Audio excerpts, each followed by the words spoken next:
Assalamualaikum. Kumpulan kami akan membentangkan tentang tugasan kumpulan budaya masyarakat Rusia menurut Great Hostage. Saya sebagai ketua kumpulan Muhammad Najib bin Muhammad Yassin, ahli kumpulan saya Ahmad Syukri bin Hassan, Nik Muhammad Ruzaiman Nikmat dan Nur Aida Rashidah. Great Hostage ialah seorang tokoh yang memperkenalkan 6 ciri ataupun 6 peringkat budaya dalam menilai dalam masyarakat. Yang pertama ialah jarak kuasa, individualisme, kejantanan dan feminin, mengelakkan ketidakpastian, pragmatisme dengan kemanjaan. Dalam konteks ini hanya 5 dimensi yang akan diambil, iaitu jarak kuasa, individualisme, kontekstualisme, maskulin dan feminin, mengelakkan ketidakpastian dan pragmatisme yang difikirkan sesuai dalam konteks kajian negara Rusia. Budaya adalah untuk memastikan kelangsungan hidup dan memudahkan penyesuaian subjek dalam persekitaran semula jadi. Rusia merupakan negara terbesar di dunia. Jumlah keluasan ialah 17,075,200 km persegi. Hal ini menjadikan lebih besar daripada benua Oceania, Eropah dan Antartika. Rusia ialah sebuah negara rentas benua yang terletak di Eropah Timur dan Asia Utara. Ia merupakan negara terbesar di dunia mengikut keluasan, merentangi lebih daripada 1/8 kawasan tanah yang didiami di bumi, menjangkau 11 zon masa dan bersempadan dengan 16 negara berdaulat. Wilayah Rusia meluas dari Lautan Baltik di barat ke Luasan Pasifik di timur dan Lautan Arktik di utara ke Lautan Hitam dan Kaukasus di selatan. Dengan 146.7 juta penduduk tinggal di dalam 85 subjek persekutuan negara tersebut, Rusia merupakan negara paling ramai penduduk di Eropah dan ke-9 di dunia. Bandar terbesar dan ibu negara Rusia ialah Moskow. Kawasan bandar utama yang lain termasuklah Saint Petersburg, Novosibirsk, Yekaterinburg, Nizhny Novgorod, Kazan dan Chelyabinsk. Assalamualaikum. Saya Nik Muhammad Ruzaiman bin Nikmat, nombor matrik 259641. Saya akan membentangkan berkaitan dengan jarak kuasa. Dimensi budaya yang dicipta oleh Gerd Hofstede menyatakan sejauh mana ahli masyarakat yang kurang berkuasa menerima dan mengharapkan kuasa diagihkan secara tidak sama rata.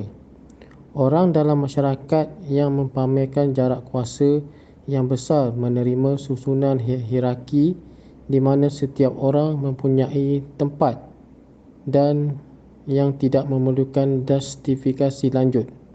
Negara seperti Rusia, Meksiko, China, India dan Turki menunjukkan skor jarak kuasa tertinggi, manakala negara Nordik mempunyai skor indeks kuasa yang paling rendah.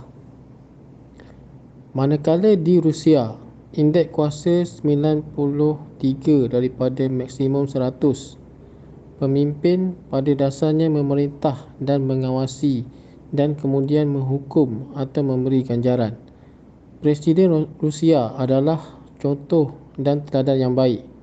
Tingkah laku ini mempunyai dua implikasi.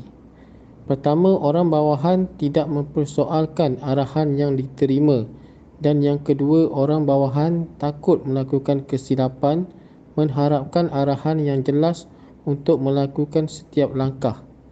Pemimpin meluncur ke dalam pengurusan mikro kerana mereka perlu menerangkan secara terperinci dan menyemak setiap pelaksanaan langkah yang telah dilakukan. Kemudian saya akan pas kepada kawan saya. Assalamualaikum warahmatullahi wabarakatuh. Nama saya Nur Aida Rashidah binti Rahim, nombor matrik 259658.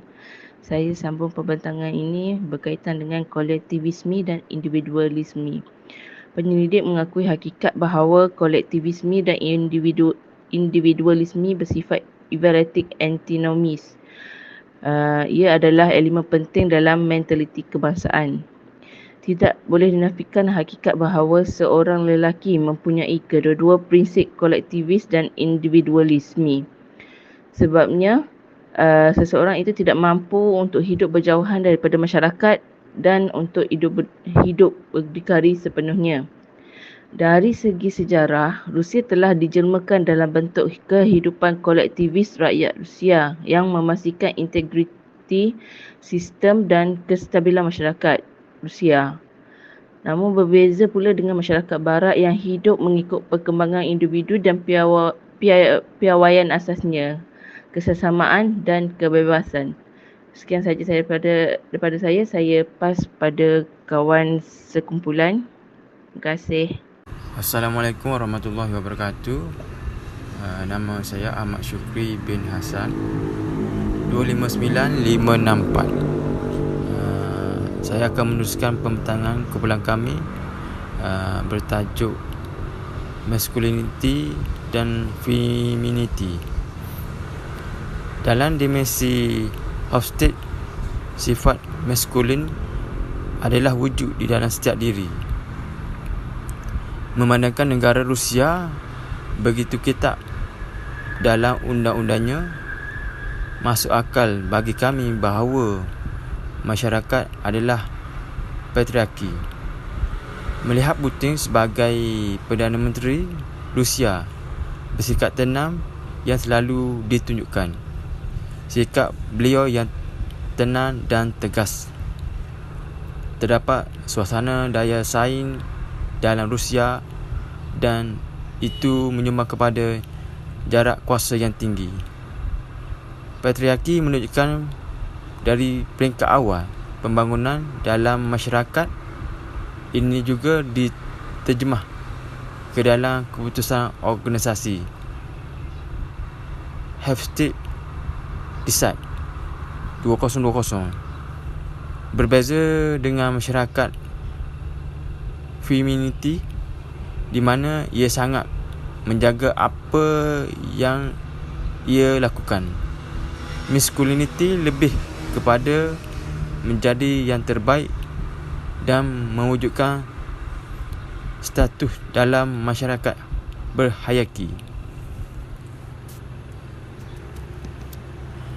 Apabila kami berfikir tentang sikap Putin dan bagaimana dia membawa dirinya di dalam pemerintahan negara, kesopanan juga menyelah, tetapi tidak siapa yang mempersoalkan kekuatan maskulinnya dalam pemerintahan.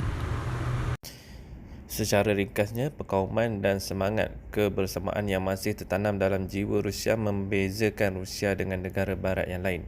Rusia mempunyai sejarah komunit perkampungan pertanian dengan pemilikan tanah bersama dan membuat keputusan berdasarkan kepimpinan, menjadikannya jelas dalam kehidupan seharian hari ini bahawa orang Rusia hidup dalam kumpulan. Sebagai contoh, di restoran Rusia, orang ramai masih tidak teragak-agak untuk menyertai orang yang mereka tidak kenali, sebaliknya menikmati hidangan mereka sendirian. Lelaki mencium lelaki dan menunjukkan kasih sayang, reaksi yang dianjurkan kumpulan dan sebagainya. Sekian, terima kasih.